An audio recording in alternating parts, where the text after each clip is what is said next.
Meanwhile, far from the battle, 7-year-old Kim Do-yoon crawled through the ventilation system on her hands and knees.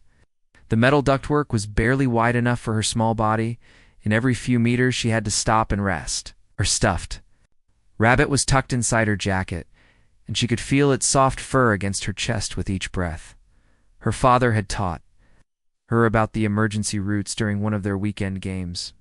If something bad ever happens, Do-yoon, you crawl through the vents to the observatory. The big windows there can be opened from the inside, and the rescue ships will see you. At the time, it had seemed like a fun adventure, like playing hide and seek. Now, with the sounds of battle echoing through the walls around her, it felt like the most important lesson of her life. She finally reached the observatory deck, pushing open the vent cover and dropping down onto the polished floor. The room was beautiful, with huge windows that showed the starfield beyond the station. Normally, families would come here to watch the ships arriving and departing, or to see the colorful nebulas in the distance. Now it felt like a trap. Behind her, the sounds of fighting had stopped. The silence was somehow worse than the noise had been. Do-yoon pressed her face against the cold glass and looked out at the stars, wishing desperately that her parents would appear. Then she heard something that made her heart nearly stop: heavy footsteps in the corridor outside the observatory. The creature had won its battle and was still hunting. Through a crack in the door, she watched as the Vorthok appeared in the doorway. But something was different about it now. Instead of the rage and violence she expected, the creature seemed to hesitate. Its massive head tilted to one side, and its 6 eyes weren't glowing with fury anymore. They looked ... tired. The Vorthok made a sound unlike anything Do-yoon had heard before. It was low and mournful, like the cry of a lost whale calling across an empty ocean. For a moment, the creature's terrifying presence seemed to fade, replaced by something that looked almost lonely. "It's crying," Do-yoon whispered to herself, pressing closer to the crack in the door. She had seen that expression before. In the eyes of the injured animals her mother treated at the research facility, the same sadness, the same confusion, the same desperate need for comfort that couldn't be expressed in words. The observatory deck stretched out like a cathedral of stars, its massive windows offering a breathtaking view of the cosmos beyond. Normally, this was Do-yoon's favorite place on the entire station. She would come here with her parents to watch the cargo ships arriving from distant worlds, her lights twinkling like fireflies against the black velvet of space. Tonight, those same stars felt cold and distant, like they were watching her final moments. Do-yoon's breath came in short, scared gasps as she crouched behind the main observation console. The metal was cold against her back, and she could feel her heart beating so hard it seemed to echo in the silence. Her stuffed rabbit was clutched tight against her chest. Its familiar softness, the only comfort she had left in this nightmare. The sound of claws scraping against metal grew louder. Each step the creature took seemed to shake the entire room. Ow. And Do-yoon could see the starlight reflecting off its biometallic hide as it moved past the windows. There was nowhere to run, nowhere to hide. The observatory was a dead end, and she was trapped in the command center, 3 levels above. Captain Han Wuzhen stared at the security monitor with tears streaming down his face. Around him, the surviving crew members watched in horrified silence as the small girl's fate played out before them. Lieutenant Park So-young had her hand pressed over her mouth, trying to hold back sobs. "Sir, we have to do something," whispered Dr. Kim Jae-heni, his voice breaking. "She's just a child. There has to be something we can do." But Captain Han knew there was nothing. Every weapon they had tried had failed. Every trap had been useless. The creature was unstoppable. And now, it had found the most innocent victim of all. "Turn off the cameras," someone said quietly. "No one should have to watch this." "No," Captain Han replied firmly, though his voice shook. "If this is how it ends, then we witness it. We remember her name. Kim Do-yoon deserves that much." "Dak!" In the observatory, the Vorthok finally stepped fully into the chamber. Its massive form seemed to fill the entire space, casting long shadows across the star-filled windows. Up close, Dayun could see details that the security cameras had missed. The creature's biometallic skin wasn't smooth like armor. It was covered in scars and old wounds that had healed into twisted patterns. Some looked like burn marks, others like surgical cuts. The creature's 6 eyes swept the room methodically, searching for its prey. When they found Dayun, they locked onto her with the intensity of laser beams. For a moment, time seemed frozen. The little girl and the alien predator stared at each other across an impossible gulf of species and understanding. Dayun knew she could try to keep hiding, but what was the point? The creature had found everyone else. It would find her too. Instead, she made a decision that surprised even herself. She stood up slowly, stepping out from behind the console. The difference in their sizes was almost comical. Dayun barely reached the creature's knee, her small human form dwarfed by the alien giant. She looked up at those 6 glowing eyes, and instead of seeing the monster that had terrorized the station, she saw something else entirely. "You're hurt," she said softly, her voice barely above a whisper. The Vorthok paused, its massive head tilting slightly. For the first time since the containment breach, it didn't immediately attack. There was something in the child's voice, something it hadn't heard in a very long time. Dayun took a small step forward, her bare feet silent on the cold metal floor. She could feel the creature's presence like a weight in the air, but she wasn't afraid anymore. Not exactly. She was looking at its scars, at the way its powerful shoulders seemed to sag with exhaustion, at how its eyes held an emotion she recognized. "You're scared too," she whispered, and the words seemed to echo in the vast chamber. The revelation hit her like a lightning bolt. This creature, this terrifying alien that had killed so many people, was afraid. She could see it in the way it held itself, in the slight tremor in its massive hands, in the way its eyes kept darting to the windows, as if looking for an escape that didn't exist.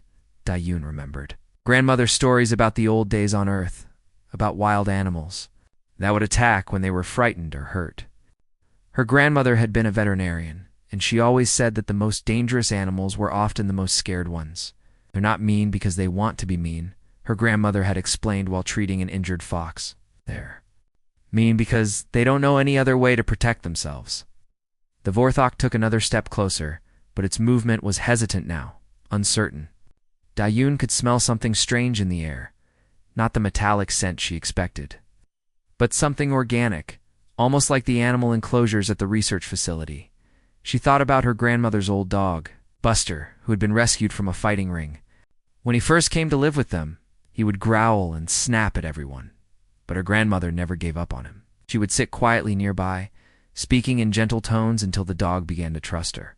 "It's okay," Dayun said, using the same a soft voice her grandmother had used with Buster. "I'm not going to hurt you." The creature's eyes seemed to focus on her more intently, and she could swear she saw confusion in their depths. It was as if the Vorthok couldn't understand why this small human wasn't running away. Screaming like all the others, Dayun took another small step forward, and this time, the creature didn't move away.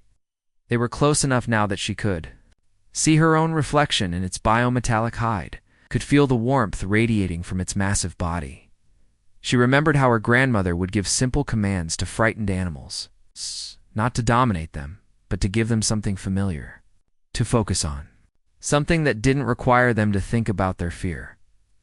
Looking up at the towering alien, Dayun spoke in the same gentle tone she had used with every scared animal she had ever met.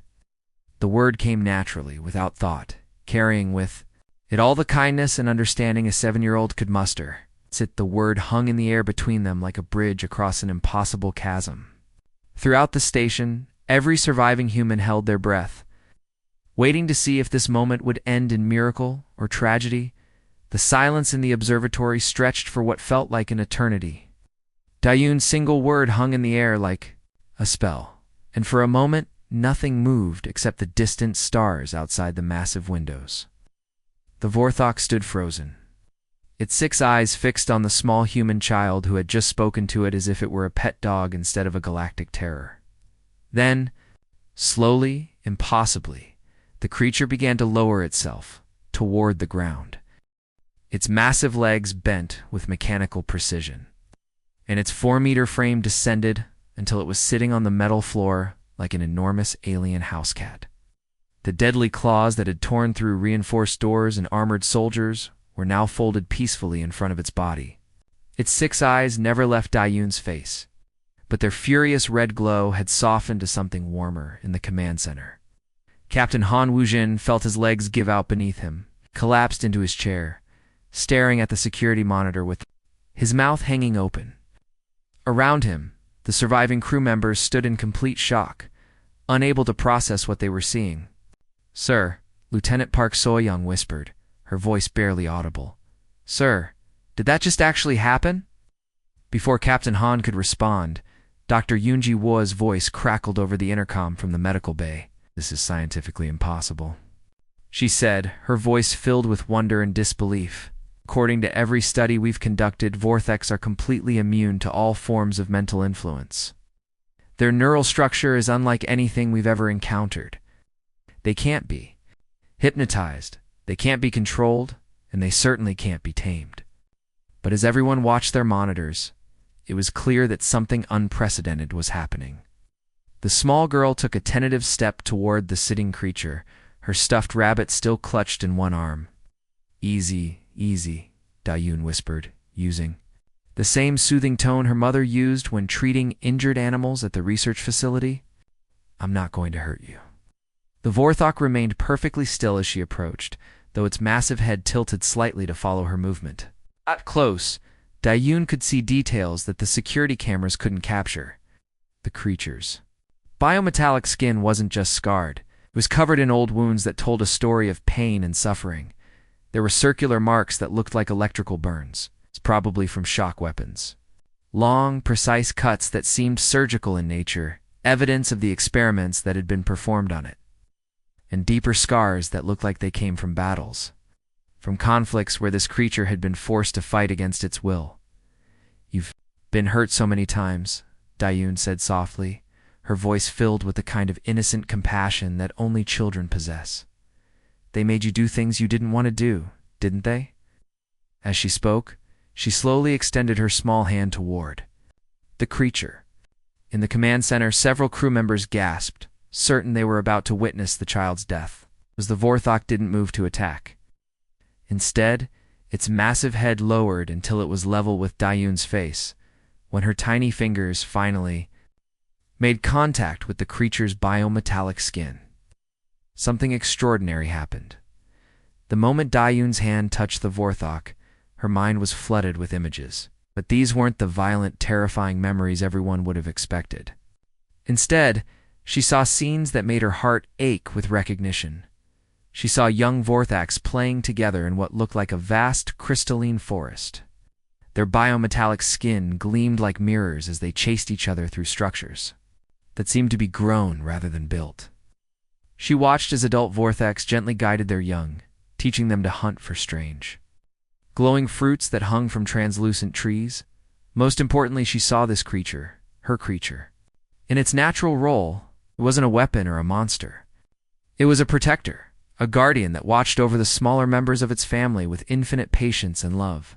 As she sat, playing with Vorthok children, letting them climb on its massive frame while it made gentle rumbling sounds that seemed to be laughter. Then the images changed, and Dayun saw the day everything went wrong.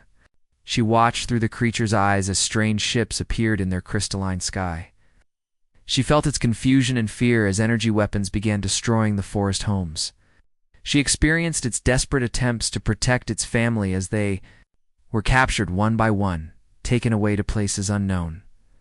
The worst part was the loneliness that followed. Dayun felt the creature's anguish as it was separated from everything it had ever loved.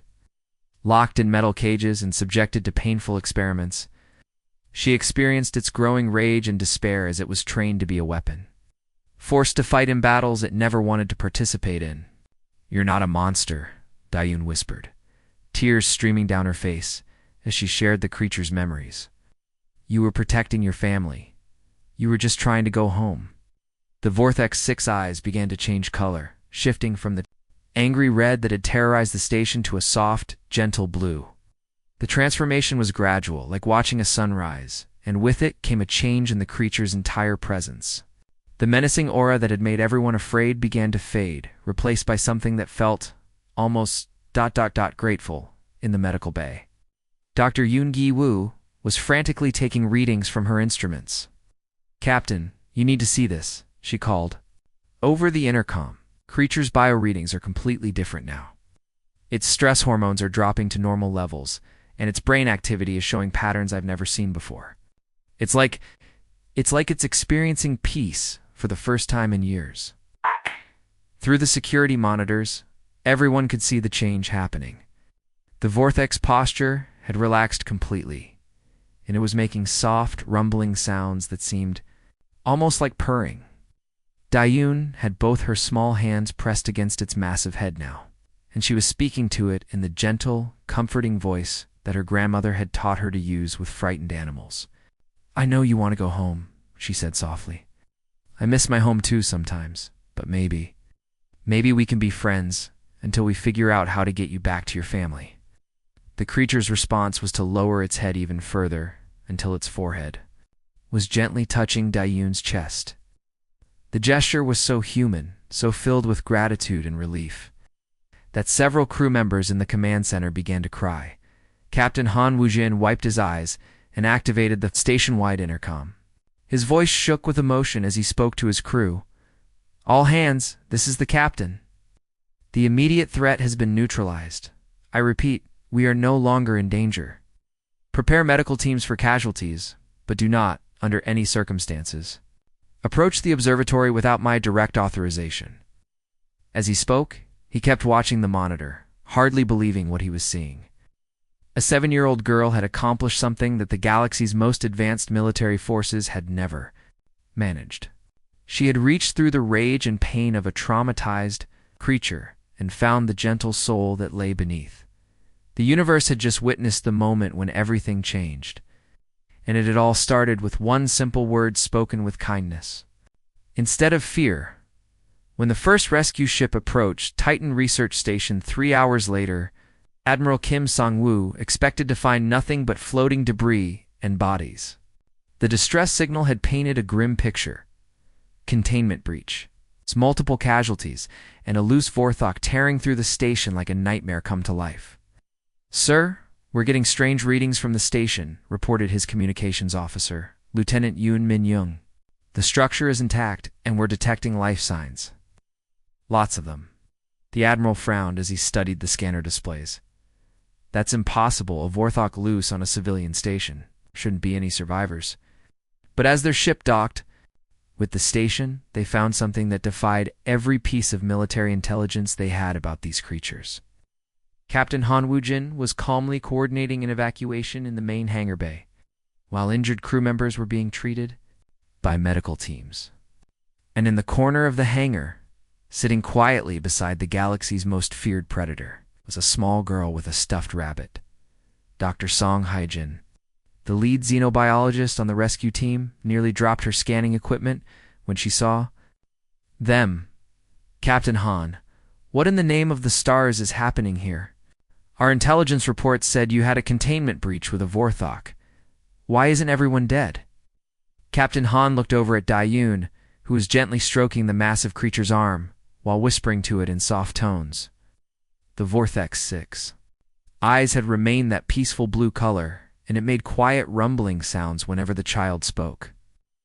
"Dr. Song, you're not going to believe this, but that little girl saved us all," Captain Han said, his voice still filled with wonder. "She didn't just stop the creature, she befriended it. The Vorthok hasn't shown any aggression since she spoke to it. It's like she flipped a switch in its mind." Dr. Song approached cautiously, her instruments detecting readings she had never seen before. The creature's stress hormones are at baseline levels. Its brain activity shows patterns consistent with contentment. This is scientifically impossible. Vorthoks are psychologically incapable of forming bonds with other species. But as she watched Dayun and the creature interact, it was clear that science would need to be rewritten. The child was teaching the Vorthok simple hand games, and the massive alien was trying to copy her movements with claws the size of kitchen knives. When Dayun giggled at its clumsy attempts, the creature made what could only be described as a happy chirping sound. Within days, News of the miracle at Titan Station spread across human space faster than light-speed communications could carry it. Every major news network wanted to interview the 7-year-old who had tamed the untamable. Scientists from across the galaxy requested permission to study the phenomenon. Dr. Park Ji-ho, leading the research team, made a discovery that changed everything they thought they knew about human-alien relations. We found that human neural patterns emit a specific frequency during moments of genuine compassion and empathy, he announced at a packed conference.